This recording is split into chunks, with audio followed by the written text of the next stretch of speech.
What's up, guys? It's the Edge, the only ninja wearing aviators and a Superman hat, bringing you another episode of the Fight Like series. Now, this episode is going to be a little bit different. I was planning on doing Damian Wayne, but I got to push that back and make this one a little special because we recently hit 500 subscribers, and so I had to do something awesome for you. So, for this episode, I'm going to be teaching you how to fight like the bridge between the human world and the spirit world, the Avatar. We were all created with potential to become superheroes. We all have the power to cause change in this world. This is how I choose to use my power.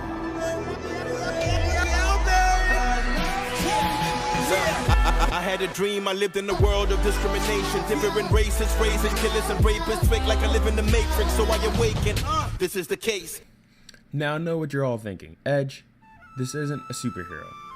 And before you go down and get mad and type that in the comments, before you do that, know that Avatar was a superhero to me in my childhood, and the definition of a superhero is literally a fictional character with superhuman powers such as Superman. And since Avatar has more power than anyone else in that universe, it totally counts. Anybody got a problem with that? There is even a comic run for it. Now that that's settled, let's get right into this. Air. Air is the element of freedom. The air nomads detach themselves from worldly problems and concerns. Finding peace and freedom was the key to solving their difficulties in life. We're nomads, happy to go wherever the wind takes us. You guys are nomads? That's great! I'm a nomad. Hey, me too. I know. You just said that. Airbenders constantly sought out spiritual enlightenment, and as a result, all children born in the air nomads were benders. During the era of Rava, the era of Rava is the oldest recorded time period in the Avatar history, for those of you that don't know that. The power of airbending was temporarily bestowed on inhabitants who lived on a giant lion turtle while they left the village to stock up on food and supplies. After they permanently left the care of the lion turtles, airbenders learned to reconnect and refine their bending from the flying bison, a sacred creature in the air nomad culture. The bison typically use their massive beaver-like tail to create gusts of wind and, as the name suggests, can fly without any visible means of propulsion. It is also said that airbenders borrowed the arrow mark from the flying bison for the designs on their traditional tattoos. These markings symbolize one's mastery of airbending and are given to a practitioner once their training is complete.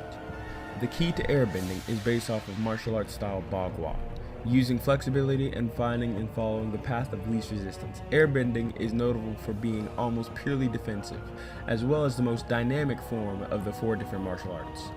Airbending can overwhelm many opponents at once, and with large powerful attacks that could prove fatal. However, due to the pacifistic nature of the air nomads, such attacks are rarely used. Due to their spirituality, they often adapt to the situation surrounding them and employ negative jing, preferring evasive maneuvers as opposed to direct confrontation. Airbenders are typically very fast, loud on their toes, and agile, able to go entire battles without touching the opponent, or maybe even touching the ground. Unlike benders of other nations, who rarely use weapons with their bending, airbenders commonly use their signature staffs to augment their powers in battle. This is usually done by enhancing their air movements created by sweeps or thrusts of the staff. With the staff's narrow profile, the currents created can be more accurately controlled and even shaped into cutting blades. Metal fans can also be used in combination with airbending, as demonstrated by Avatar's Aang and Kyoshi. Picking up weapons like the staff and fans allow you to avoid incoming attacks even more effectively. Water. Water is the element of change. The moon is the source of power in waterbending, and the original waterbenders learned to bend by observing how the moon pushed and pulled the tides. The water tribes are the only people who did not learn bending from an animal, though the moon and the ocean spirits took form of koi fish in the mortal world near the beginning of the Avatar world. Hey, you guys are waterbenders. You too? That means we're kin. During the era of Rava, the power of waterbending was first granted by the water lion turtles, who would temporarily provide it as a protection to those venturing into the spirit wilds. However, after the lion turtles renounced their roles as protectors of mankind, the turtles refused to give people any type of bending anymore.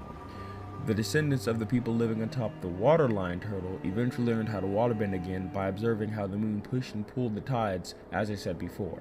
As such, they have a strong spiritual connection to the moon and its counterpart, the ocean. Hey, I got my eye on you. Water tribe. The fighting style of waterbending is mostly fluid and graceful, acting in conjunction with the environment. Waterbenders deal with the flow of energy.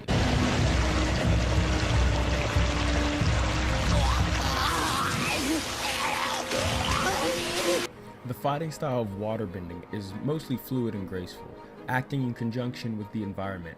Waterbenders deal with the flow of energy. They let their defense become their offense, turning their opponent's own forces against them. Even when waterbenders do take an attack stance, their moves always appear to flow from one to the other smoothly. Tai Chi is a great start to learning the art of waterbending. Learning to slowly control the motion of your body and the body of others is the start to learning to control it quickly in a fight, allowing you to have control of all aspects of a physical interaction. The only known times where weapons have been used with waterbending was when Avatar Kyoshi used her fans to create a wave, and when Aang used his staff to freeze water. However, many waterbenders do carry water in water sacks when they are in places with little water, such as the desert. These sacks carry various amounts of water depending on the size. Real-life weapons helpful for style of waterbending would be nunchucks and hook swords, able to grab an attack and redirect it at their opponent. Earth is the element of substance. The people of the Earth Kingdom are diverse and strong and enduring. You may be big, but you ain't bad. The boulder's gonna win this in a landslide. Following the Lion Turtles' decision to relinquish their roles as protectors of mankind, Oma and Shu were the first earthbenders to learn this art from badger moles, creating the city Omashi. Humans first learned to reconnect with and refine their earthbending by observing and imitating the geokinetic abilities of badger moles living in the mountains of what is now the Earth Kingdom. Badger moles coming toward me. Come on, guys, help me out. The origin of the earthbending is heavily focused on Oma and Shu. Shu. Basically Romeo and Juliet of the Avatar world. Star-crossed lovers who learn bending to be together. Two lovers forbidden from one another. Yeah, I forget the next couple lines, but then it goes. Secret tunnel, through the mountains, secret tunnel. Eventually, after Oma passed away and was killed in battle, Shu created basically the Earth Kingdom, uniting the people and creating what is now the Earth Kingdom. The key to earthbending is utilizing neutral drink, which involves waiting and listening for the right moment to strike, and when that moment comes, acting decisively. Your winner and still the champion, the blind bandit. In other words, earthbenders generally endure their enemy's attacks until the right opportunity comes up to, counterattack. Hungar is the best style to start with. Very strong stances, and being rooted to the ground allows you to take many attacks without even budging. Make sure to spend plenty of time learning to take attacks and building up tolerance for incoming impacts, because you're definitely gonna need it. Hey, front row seats. I wonder why no one else is sitting here. Guess that's why. Earthbenders have been known to use hammers and fans to augment their abilities. It has been stated that the Chinese greatsword Dadao, or literally big knife, would be also best suited for the strong earthbender. Aang has also demonstrated earthbending by wielding his glider staff. Additionally, Gao has demonstrated earthbending with his war hammers. It was so cool. And Korri was able to control her meteor hammer with earthbending. Giant maces and axes could work as well.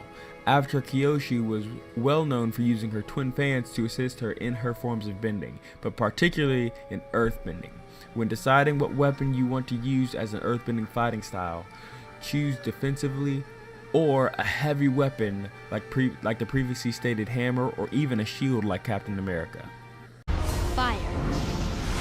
Fire is the element of power, consisting of overpowering force tempered by an unflinching will to accomplish tasks and desires. However, during the 100-Year War, a militaristic fire nation twisted this into firebending, being fueled by rage, hatred, and anger. Firebending draws its power from the sun, and the first human firebenders derived their firebending from techniques learned by the dragons. So how'd you get that scar? People learned firebending from the dragons that had once populated the land. The first people in the era of the Avatar to have learned firebending from the dragons were the Sun Warriors, who understood the connection between the fire of their souls, the fire in the dragons, and the sun. In the remains of their once great civilization, Zuko and Aang discovered that firebending represents energy and life, a concept that had been lost to nearly all firebenders during the 100-Year War.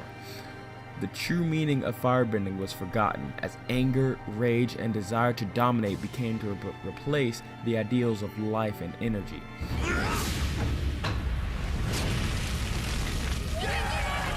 And how they connect to the sun. The royal family encouraged this to aid in the propaganda that fire could be used as a tool to destroy, and the 100-Year War was justified. Firebenders draw their power from the sun and other solar objects, such as comets. A solar eclipse has the potential to completely negate a firebender's power, which is a result of the direct connection between the sun and firebending. Additionally, after defeating Kara at sunrise during the Siege of the North, Zuko stated that she rose with the moon, but he rose with the sun, further enforcing the sun's importance to firebending. Firebenders are also said to draw power. We saw the writings on the wall when heathens ruled the Babylon. Tormented, we still heard the Tenfold energy, huh? Is it working? Is it working? I can't tell. Somebody tell me if I'm in the Avatar state, because I don't have a good view of myself. Northern Shaolin Kung Fu is the best place to start. It's a very strong and energetic style that uses all parts of the body for attacks, sending lots of attacks out quickly, but remember, breath is key. Making sure to keep your breathing in check is the difference from burning the enemy to the ground and burning yourself out really quickly.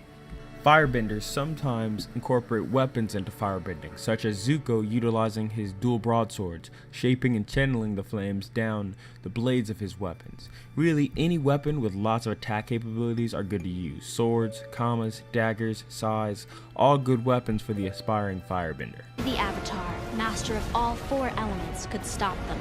But when the world needed him most, he vanished. The Avatar incorporates all of these styles into one, allowing one person to be able to have the benefits of every style and the ability to use whatever is the best choice for a specific opponent. I think that kid might be the Avatar. Anyone trying to be the real-life equivalent of the Avatar would need many years of training, but this could actually be done. It's obviously not going to be actual bending elements. That part's a bit of a stretch. That's rough, buddy. But fighting in those styles is completely achievable, and honestly isn't really a bad choice. Sure you can. A little airbending slice and run away. Don't get me wrong, this will take many years to perfect in order to be Avatar state level, but it's still completely achievable for most people between the ages of 14 and 30, so go for it. Now, I kept to the basics of bending for this special.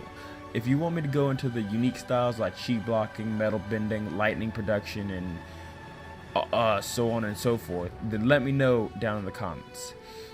I really do appreciate you guys getting us to 500 subscribers on YouTube, and I'd love to shout out the notification squad.